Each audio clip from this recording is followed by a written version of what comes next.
Welcome to the Foolproof FSBO podcast. I'm Tim the FSBO guy, and this is the show that helps homeowners sell their homes without paying that $31,000 agent tax. Hey, every week I'm going to share real strategies, simple tools, and proven checklists that make selling your home yourself safe, fast, and profitable. So if you're ready to keep your equity and stay in control of your sale, you're in the right place. Let's go ahead and dive in. After our AI crunched the numbers on thousands of home sales, there's one pricing method that consistently wins, and it sounds backwards as hell. The surest way you're going to get more money for your house is to price it for less. And I brought the receipts to prove it. Let me paint you a picture. Imagine two identical houses sitting on the same street in a neighborhood where homes typically sell for about $500,000. The first seller, let's call him Bob. He lists his house at $525 because he thinks he needs room to negotiate down. His neighbor Sarah has taken my advice, and she lists hers at $475 with a little bit of a Dr. Evil smirk on her face because she knows she's about to kick off an absolute feeding frenzy of a bidding war. Fast forward 6 months, and Bob has been stress eating Krispy Kreme donuts by the dozen and paying carrying costs on 2 mortgages every single month because he was so confident his house was going to sell. Well, when his house finally did sell, he got $470,000. Now, remember Sarah, her house went under contract in 5 days for $515,000, and it sold to a cash buyer. That's a $45,000 difference, and the only thing that changed was their understanding of how buyers actually think. You think listing low means leaving money on the table, but you're dead wrong. Here's what actually happens. When you price below market value, you trigger something primal in buyers' brains. And that's something that Amazon spent millions on in order to learn how to best profit on Prime Day. Buyers see opportunity, they smell a deal, but more importantly, in your case, your buyers see other people circling your home with hunger in their eyes, and that's when things get interesting. That fear of losing out makes them bid way more for your home than they ever planned to spend. You're not discounting your house, you're weaponizing human psychology. The result is multiple offers that push your final price above what you would have gotten by following the traditional advice of playing it safe. Most homeowners treat their listing price like they're negotiating a raise with their boss. Start high and hope nobody laughs you out of the room. But here's the thing, houses aren't job interviews. They're basically auctions disguised as regular listings. And if you've ever been to an auction, you know the best auctioneers start the bidding at a price where people literally cannot resist jumping in. When you list at or above market value, you are not doing anything to stand out. You just become another listing. Here's what that looks like in real life. Week 1, you get some lookers. Week 2, you get fewer lookers. And by week 3, you've got crickets for company. By week 4, buyers are starting to wonder what's wrong with your house. It's like watching milk sit on the shelf as it approaches its expiration date. Nobody wants to be the sucker who buys it the day before it goes bad. Thursday at 6 p.m. I want you to write that down because that's exactly when your listing should go live if you want a bidding war by Sunday. You launch on a Monday, you're competing with everyone's worst mood of the entire week. But launch on Thursday evening, you just became the hot new restaurant that everybody wants to try this weekend. Here's how you do it. Thursday night, your listing goes online. Friday, buyers are planning their weekend house tours, and boom, your value-priced home smacks them in the face. So Saturday morning, you've got appointments stacked up like pancakes at IHOP. By Saturday afternoon, buyers are pushing past each other as they tour your open house, fighting for parking spots in the driveway. I guess the science here tells us that even when we've all grown up, we're nothing more than a bunch of toddlers because nothing makes us want something more than seeing somebody else want it too. I learned a lot of this from a really brilliant man who was a real estate agent in Michigan back in the early 2000s. And he likes to tell me about his best mistake he ever made. He was entering a home in the MLS system and he accidentally listed it for $100,000 less than he meant to. He thought he was going to get fired, and, I don't know, maybe sued, probably both. But here's what happened instead. His phone rang nonstop for 3 straight days. This feeding frenzy was so intense that he ended up getting an offer for $20,000 over the original asking price. So his clients actually made more money from his screw up than they would have if he had just listed it according to their wishes. Some of the greatest lessons we learn in life truly do come from our biggest mistakes. Do you know why car dealerships put sold stickers on half their lot inventory? It's called social proof, and it's powerful. When buyers see competition, their brain completely switches from asking, should I buy this, to How do I get in before there's nothing left? It's the scarcity principle. Here's what you do to increase the perceived scarcity at your home. Schedule all of your showings for opening weekend. Just stack them tight. Even overlap them if you can. Let the buyers see the couple before them staying late and asking questions. Let them pass each other in the driveway. This orchestrated chaos sends one crystal clear message. This house won't last. Suddenly, that couple who is just looking is writing an above asking price offer in their car because they also saw 3 other couples doing the exact same thing. Now, even though the statistics proves that this works every single time, I've been doing this long enough to know that some of you are going to be thinking, well, great, but what if nobody bids? Well, let me introduce you to your new best friend, the reserve price.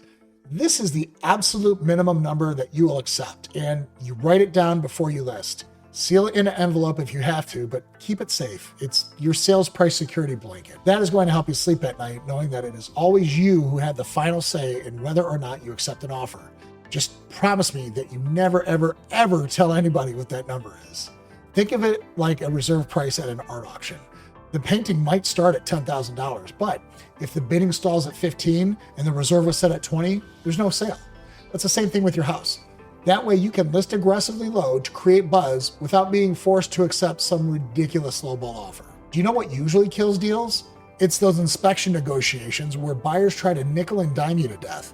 But when you've got 5 buyers competing for your home, you completely flip that on its head. Instead of them demanding repairs, you're the one saying, hey, take it as is or move along. I've got 4 other people to talk to. So multiple offers mean you set the terms. No repair credits, no closing cost help, maybe no home warranty, cash preferred, quick close required. I mean, the sky's the limit. That buyer who is planning to make your life hell over some old outlet covers, they're suddenly waiving inspection contingencies just to stay in the race. You don't just get a higher price, you get better terms, better buyers, and you eliminate the most stressful part of selling. If you remember nothing else from this video, I want you to remember this. You can do all of this perfectly and still blow it in the last stage. I've seen it happen, and here's how it goes. A seller will get multiple offers, and then they go radio silent, thinking further mystery and further psychological torture and leverage will create even better offers. Listen, that's the worst thing you can do. Transparency, not silence, is what creates bidding wars. When you have 3 other offers over asking, you tell all 3 buyers exactly that. Don't give them the specific amounts, of course. You never reveal that, but you let them know serious competition does exist. This isn't lying, it's not manipulation. You're giving them information that helps them make an informed decision. And informed buyers who know they're competing, well, they dig way deeper into their pockets than they otherwise would have. The phrase multiple offers above asking is worth tens of thousands of dollars when you use it the right way. Here's exactly what you say. We've received several strong offers above our list price. We'll be reviewing all offers Monday at noon, and at this point, we are welcoming all highest and best offers. Escalation clauses are encouraged. And that's it. Simple, right? No drama, no games, just facts that light a fire under every buyer who thought they had time to think about it. This transparency forces buyers to show the real hand instead of playing games. I know it sounds boring, but it's basically the adult equivalent of telling kids that the ice cream truck is about to leave. Watch how fast everybody speeds off on their bikes with found couch money to get in on it. It's important that we discuss hidden costs that most agents are afraid to bring up. And that's the carrying cost that you're going to incur as your house sits on the market. Every single month, you're paying mortgage, insurance, utilities, and maintenance. On a $400,000 house, that's easily $3,000 a month just going up in smoke. 2 months of sitting means $6,000 just evaporated. And if you're one of those geniuses who price high just to give yourself room to negotiate down, well, congratulations. It's been 6 months and you've lost $18,000 that you will never see again. But when you price strategically low and you sell in 5 days, you save all of those carrying costs and you get a higher sale price from the bidding war. It's literally like getting paid twice for being smart once. Here's something interesting when it comes to dealing with appraisals. When you get multiple offers above asking, you document absolutely everything. Screenshot those offers, save every email, because when the appraiser shows up at your door, you can hand them proof that 5 different buyers all valued your house at $510,000. Now that's market data they literally cannot ignore. You see, appraisers aren't just measuring square footage and working with their calculators with very calloused fingers. They're determining market value of this single specific asset. And nothing proves market value better than multiple people fighting to pay a certain amount for it. So compare that to having a single offer at asking price. You're totally at the appraiser's mercy.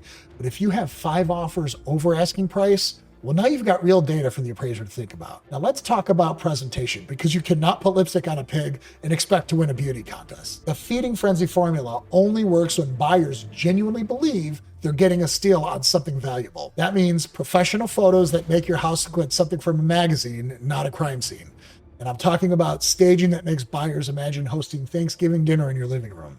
Descriptions that sell the lifestyle, not just the square footage. When buyers think your house is worth way more than what you're asking, that's when they're going to fight to pay you more. Remember when everybody thought cryptocurrency was just a scam? Well, the early adopters who ignored the crowd are buying yachts now.